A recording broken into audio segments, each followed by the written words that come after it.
محمد وعلى آل محمد كما صليت على إبراهيم وعلى آل إبراهيم إنك حميد مجيد اللهم بارك على محمد وعلى آل محمد كما باركت على إبراهيم وعلى آل إبراهيم إنك حميد مجيد মহান আল্লাহ পাক রব্বুল আলামিন আমাদেরকে পবিত্র জুমার দিন আল্লাহ তাআলার ঘরে আসার এবং বসার তৌফিক দান করেছেন। এই জন্য আমরা সকল অন্তরস্থল থেকে শুকরিয়া আদায় করি আলহামদুলিল্লাহ। আরো শুকরিয়া আদায় করি যে মহান আল্লাহ পাক রব্বুল আলামিন দীর্ঘ 37 বছর পর বাংলাদেশের জন্য একজন পুরুষ শাসক নিযুক্ত করেছেন। শুকরিয়া আদায় করি আলহামদুলিল্লাহ। আল্লাহ পাক রব্বুল আলামিন যেটাই বান্দাদের জন্য করেন কল্যাণের জন্য করেন।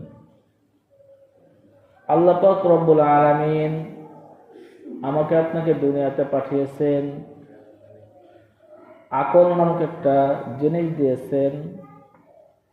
এই আকলটা দুনিয়ার আর কাউকে দেন নাই। যেমন নাকি দুনিয়ার বুকে এই আকল দ্বারা আমি আপনি চলতেছি, কোনটা ভালো কোনটা মন্দ এটা আমি আপনি বিবেচনা করতেছি। আল্লাহ পাক রব্বুল আলামিন ঠিক কাল কিয়ামতের ময়দানে আকল সম্পর্কে আমাকে আপনাকে জিজ্ঞাসা করবে যে তোমাকে আকল দিয়েছিলাম, দুনিয়ার সমস্ত কিছু বুঝলা, দুনিয়ার সমস্ত কিছু চিন্তা ফিকির করলা, কিন্তু আমি আল্লাহ পাক রব্বুল আলামিন তোমাকে কি জন্য সৃষ্টি করেছে এটাকে তুমি একবারও চিন্তা করো নাই। আল্লাহ পাক রব্বুল আলামিন এটাই কোরআন থেকে বলেন, ইয়া আইয়ুহাল্লাযীনা আমানুত্তাকুল্লাহ, হে ঈমানদার বান্দাগণ, ওয়াল তানজুর নাফসুম মা কদ্দামাত লিগাদ, একটু নিজেকে নিয়ে চিন্তা করো, একটু নিজেকে নিয়ে ফিকির করো। দুনিয়াকে নিয়ে তো অনেক চিন্তা ফিকির করেছো, একটু নিজের আমলকে নিয়ে চিন্তা করো। ওয়াল তানজুর নাফসুম মা কদ্দামাত লিগাদ, এই দুনিয়ার জিন্দেগি তোমার শেষ নয়, পরকালে একটা জিন্দেগি আছে। তোমাকে আল্লাহ তাআলা কি জন্য এই দুনিয়াতে পাঠিয়েছেন, পরকালে যে কি করতে হবে, এজন্য আল্লাহ তাআলা বলেন ওয়াল তানজুর নাফসুম মা, নিজের নফসকে একটু চিন্তা করো, নিজের নফসকে একটু ফিকির করো, একটু সময় দাও যে আল্লাহ তাআলা আমাকে কি জন্য দুনিয়াতে পাঠিয়েছেন। দুনিয়ার সমস্ত কিছু বুঝে আসলো, কিন্তু আল্লাহ পাক রব্বুল আলামিন কি জন্য আমাকে দুনিয়াতে পাঠিয়েছেন এটা বুঝে আসলো না। আল্লাহ পাক রব্বুল আলামিন আমাদেরকে মাফ করার জন্য বহু ওসিলা খুঁজবে। বান্দাদের যখন নাকি হিসাব নিকাশ শুরু হবে, তখন এক বান্দাকে দেখানো হবে তার আমল নামায় শুধু গুনাহ আর গুনাহ।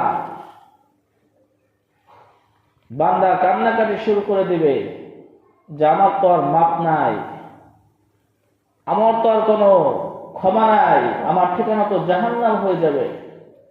ঠিক ওই মুহূর্তে আল্লাহ পাক রব্বুল আলামিন ওই বান্দাকে ডাকবে, ও বান্দা চিন্তা করিও না,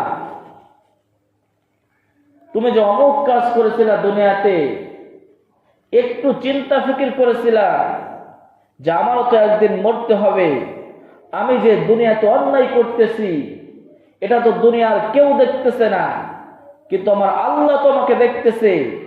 এই যে একটা চিন্তা করেছিলে, যে একটা ফিকির করেছিলা, এই চিন্তা ফিকির কারণে আমার প্রতি তোমার ভয় থাকার কারণে আমি আল্লাহ পাক রব্বুল আলামিন তোমাকে মাফ করলেন না। সুবহানাল্লাহ।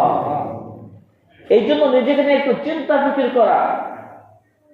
আল্লাহ তাআলা চিন্তা ফিকির করতে বলেছেন, ফিকির করতে বলেছেন। শুধু দুনিয়ায় কিভাবে অত্যাচার করা যায়, ক্ষমতা আয়ত্ত করা যায়, এটা নিয়ে শুধু ফিকির করতে বলেন নাই। আজ নেতাকে নির্বাচিত করার জন্য আমি বাড়ি বাড়ি যাইতেছি, কিন্তু আমার এক ভাই অমুসলিম হয়ে যাইতেছে, খ্রিস্টান হয়ে যাইতেছে, বেনামাজি হয়ে জাহান্নামের দিকে অগ্রসর হইতেছে, কুফুরের কাজের দিকে অগ্রসর হইতেছে। আমার আপনার এদিকে কোনো ফিকির নাই, এদিকে কোনো চিন্তা ফিকির নাই। আমার ছেলে জাহান্নামের দিকে যাইতেছে, আমার মেয়ে জাহান্নামের দিকে যাইতেছে, আমার স্ত্রী জাহান্নামের দিকে যাইতেছে, এদিকে আমি আপনি ফিকির করি না। এজন্য আল্লাহ তাআলা বলেন, নিজেকে নিয়ে একটু চিন্তা ফিকির করো, নিজেকে নিয়ে একটু ফিকির করো। আর আল্লাহ রাসূল তো বলেছেন, ওয়া আহলিকুম নারা, নিজে জাহান্নাম থেকে বাঁচো এবং অপরকে জাহান্নাম থেকে বাঁচাও, পরিবার সকলকে জাহান্নাম থেকে বাঁচাও। নিজেকে নিয়ে চিন্তা ফিকির করবো তো ইনশাআল্লাহ, পরিবার আহলকে নিয়ে চিন্তা ফিকির করবো তো ইনশাআল্লাহ। আল্লাহ তোমাদের সকলকে চিন্তা ফিকির করার তৌফিক দান করুক, যা সুন্নাত প্রচার করবার জন্য সুন্নাত করে নেয়।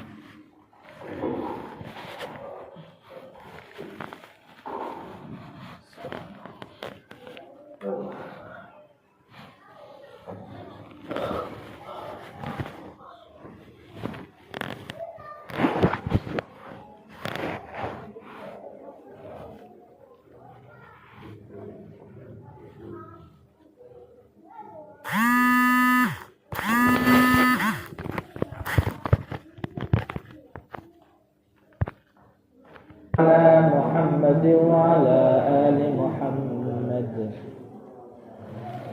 كما صليت